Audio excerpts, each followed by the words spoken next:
Good evening and welcome to RFL. I'm Richard French. Now we're going to begin this week with the election just 15 days away. And tonight we will show you the latest numbers, what we are learning from the tens of millions of Americans who've already voted. And we'll also be speaking with one-time presidential hopeful Tom Steyer about the race and how he's trying to help Joe Biden defeat Donald Trump. We're also going to tell you about the spread of COVID, unbelievable trending, unfortunately, and also how the politics surrounding it is making it much harder for the scientists and the medical experts to actually fight it. And you can thank your president for that. Now, we begin, though, in Michigan. It is a crucial battleground state, which is why President Trump held a rally there over the weekend. And even though the FBI recently broke up a plot to kidnap and possibly execute Governor Gretchen Whitmer and perhaps start even a civil war, the president, he's still refusing to back off from the inflammatory rhetoric. You got to get your governor to open up your state, okay?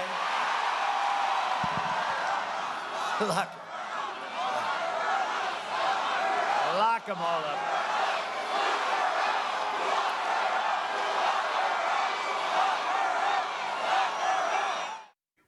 That's our president. Well, the governor, she immediately responded to the president. It's incredibly disturbing that the President of the United States, 10 days after a plot to kidnap, put me on trial, and execute me, 10 days after that was uncovered, the President is at it again and inspiring and incentivizing and inciting this kind of domestic terrorism. It is wrong. But the MAGA crowd continuing to make light of it all. Take a listen to the president's daughter-in-law and senior campaign advisor, may I add, Lara Trump. He wasn't doing anything, I don't think, to provoke people to threaten this woman at all. He was having fun at a Trump rally. Okay, we're also getting new details about the actual plot against Governor Whitmer. The FBI obtained encrypted text messages between some of the suspects, including this one, who said, quote, "Have one person go to her house, knock on the door, and when she answers it, just cap her." Plus, the clip of one of the suspects was also played in court today. I'm sick of being robbed and enslaved by the state, period. I'm sick of it. And these are the guys who are actually doing it. You know, so if we're doing a recon or something and we come up on some of them, dude, you better not give them a chance. You either tell them to go right now or else they're going to die. Video of the suspects also played in court, including the men training with high-powered weapons as they jump out of a vehicle and start firing their large rifles. One of the alleged plotters reloading quickly so he can maximize the carnage. Now, before I bring in my first guest, take a listen to a former top Homeland Security official in the Trump administration who's been very outspoken since he recently left. This was not a lone wolf operation. This was a terrorist cell in our own country with our own citizens targeting our own elected official. This is a serious threat and one that we need to take seriously. The light is blinking red when it comes to domestic terrorism in the United States, and the expectation should be that the administration will take concrete steps to address it. But unfortunately, this has been something I've been warning the White House to do for 2 years, and they still haven't done it. In fact, you can argue they've been egging it on. Joining us now, Jason Blazakis. He's a terror expert, and a senior research fellow at the Soufan Center. Obviously, Jason, part of what you did and what you do is you assess terror threats. I've heard from a lot of folks in your world that where obviously we put Al-Qaeda and the Taliban at the top of the list not long ago, they're now putting domestic terror threats and all the challenges that they entail here at the top of our national security concerns. Are they right? Hi, Richard. It's great to be on the program. They are, unfortunately, I think, correct. The number one threat posed to the United States national security today comes from within. The Department of Homeland Security just published a new study, a Homeland Threat Assessment, and in that assessment, they labeled domestic extremists at least on par with the threat posed by ISIS and Al-Qaeda, and if not being stronger than those organizations in the context of projecting a domestic threat. And if you look at the data, produced by universities like the University of Maryland, there is a significant rise in domestic extremism in the United States. 2019 was the deadliest year yet posed by domestic extremists.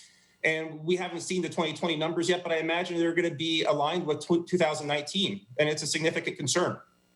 In terms of who they are, and there's not a one monolith answer. You've got, as we saw in Charlottesville, you have neo-Nazis or white nationalists. Then you have other groups that are just anti-government, others that are anti-vaxxers. It seems that between COVID and between maybe being accelerants with the White House among the reasons, you have this weird amalgam of things put together. How do you identify who these national security threats are? Do they share something in common? Well, the one common aspect to the groups, especially within the anti-government movement, which I would label the Michigan militia individuals who were involved in the plot to kidnap and potentially kill Governor Whitmer, they are individuals who are motivated by this perception that the government somehow is encroaching upon their lives, that the government has it out for them, that the government's going to take away their arms. So within the anti-government milieu, you have these militia groups that are adherents to the Second Amendment, that believe that they should coalesce and form an organization to fight off the tyranny of the government. Now, over time, in the last few years, since the election of President Trump, the animus of these organizations have really shifted from, say, federal targets to state targets. And I think we saw that manifested with the plots to kidnap Governor Whitmer. And then, of course, you have your white supremacy extremists who are certainly a separate milieu from anti-government organizations. But one thing that really does bind them is this belief of a conspiracy by the government to do harm to their specific interests. And in that sense, they do have some kind of crossover between the organizations. You know, when I saw the video, as I know you saw, about these guys training, a sane person can look at these folks and put them into two categories, and I'm curious which one you think is more on. When you say, these guys are living in basements, these are lonely guys who like to put camo on and play soldiers, and they may talk a good game, but at the end of the day, this is no real national security threat. Conversely, somebody could also say, wait a minute, we're talking about guys with assault weapons. We're talking about people not only on the fringe of society, but through the internet, whatever, find other like-minded people and thrive on chaos and believe all the faults that have come to them in this world, they'll blame on government, etc. Is there a risk that we're overinflating the threat that they pose? Or is it the other way, you think that people aren't taking as seriously just how dangerous a threat to America these folks are? Well, you certainly have your militias that I would call talking militias, and those who are online, organized primarily online, and communicate with one another about the need to preserve the Second Amendment. And sometimes they'll go out, shoot some guns, drink some beer, and that'll be the day, right? And they'll do their training on weekends. But then you have your more upfront militias who may be planning violent, seditious activities. And those are the militia units like the so-called Wolverine Watchmen, who actually are planning what appear to be a very credible attack against the governor. And then, of course, you have your anti-government Boogaloo movement adherents. And those individuals have actually carried out direct actions against targets. So while I definitely believe there are sort of groups like the Oath Keepers, perhaps, and the Three Percenters who may be more reactionary and feel that they have to react to government tyranny, there are those also that exist within these militia movements who are more proactive in formulating plans. What I found so disturbing in the last presidential debate, when that question, the repeated questions about disavowing white nationalism and the president, when specifically posed about the Proud Boys, he didn't disavow them. In fact, they made his comment, they emblazoned it on their T-shirts. Do you believe these groups feel that they have a tacit blessing from the president here, that at the end they believe that he relates to their anger, and maybe he won't go as far as they are because he's constrained by the office? But when the president says, I want you guys to, show up at polling centers to make sure the elections are fair, they'll self-deputize themselves thinking that they're acting on behalf of the president? Absolutely, Richard. I'd say that groups like the Proud Boys have essentially adopted the president's words as their unofficial motto: stand back and stand by. Stand by implies that there could be a time that they may be called upon to be of service to the government. And in that sense, whether it's from the Proud Boys perspective, tackling communism and Antifa, it's a real world concern. It's gone beyond the issue of dog whistles, that silent sound that beckons individuals to come to the call. It's an open call, and presidential communications are so vitally important. That rhetoric, in many ways, motivates individuals to carry out acts of violence or to plan acts of violence. And if we go back to April, the president's tweets about liberating the various states, liberating Michigan, Virginia, and Minnesota, subject to those tweets, there are plots against both governors of Virginia and Michigan now. So words matter, and the president has to be careful about his communications. There was some, beyond all the obvious troubling links, they're openly trying to recruit former U.S. military and even trying to recruit former and current law enforcement. We saw the scene play out in Kenosha, and I don't want to take a single incident and make a macro out of it, but the idea that some law enforcement look at these groups, these self-appointed posses, basically with assault weapons as, deputized law enforcement, that they're on the same side. How concerned are you? Because I can make a legal argument, the Supreme Court, you have to be a well-regulated militia. By definition, these groups, you can make an argument, aren't even legal for assembly with what they're doing right now.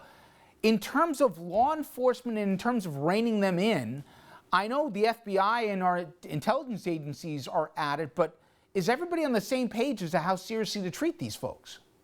I think the federal government has come a little late to the game about the threat posed by these organizations. To get to your first question, unfortunately, there are individuals within these militias that are former military, or in some cases even active military. One of the individuals who's alleged to be involved in the kidnapping plots to take Governor Whitmer was a former Marine Corps individual with 4 years of Marine Corps experience. If you go back to 1995, Timothy McVeigh, who carried out the most significant act of domestic terrorism, he was a former member of the military. And then to your second question, they are absolutely illegal. The Supreme Court has made two determinations, one in 1886 and another in 2008. And the person who wrote the 2008 opinion, Supreme Court Justice Scalia, they were pretty clear that the government can prevent and prohibit the formation of these militias. In all 50 states, these militias are illegal. Finally, we're 15 days from an election. I'm curious, with everything going on in 2020, which is a year that never seems to end, how worried are you that we're going to have a real problem on our hands on Election Day, not only with the ramped up rhetoric from the president egging some of these folks on here, but we're hearing already that people are preparing for civil unrest, regardless of how the election ends. How concerned are you? I don't think we can overstate the threat. It's a serious threat. But to me, this post-election period between November 3rd and late January, when the president is sworn in, whether it's President Trump and Biden, is going to be a particularly delicate time in American history. The one solace I have is based on my contacts in government. The Federal Bureau of Investigation has been planning for election security and perhaps upheaval surrounding it since over a year. And in that sense, I think law enforcement is taking the threat of potential election security violence or post-election security violence very seriously. And I think given the fact that they were able to unravel the Michigan plot, I think speaks volumes of their prowess to potentially stem the threat posed by these groups. So I want to leave us on that positive message at a minimum. Jason Blazakis, thank you so much for a few. I appreciate it. Thank you, Richard.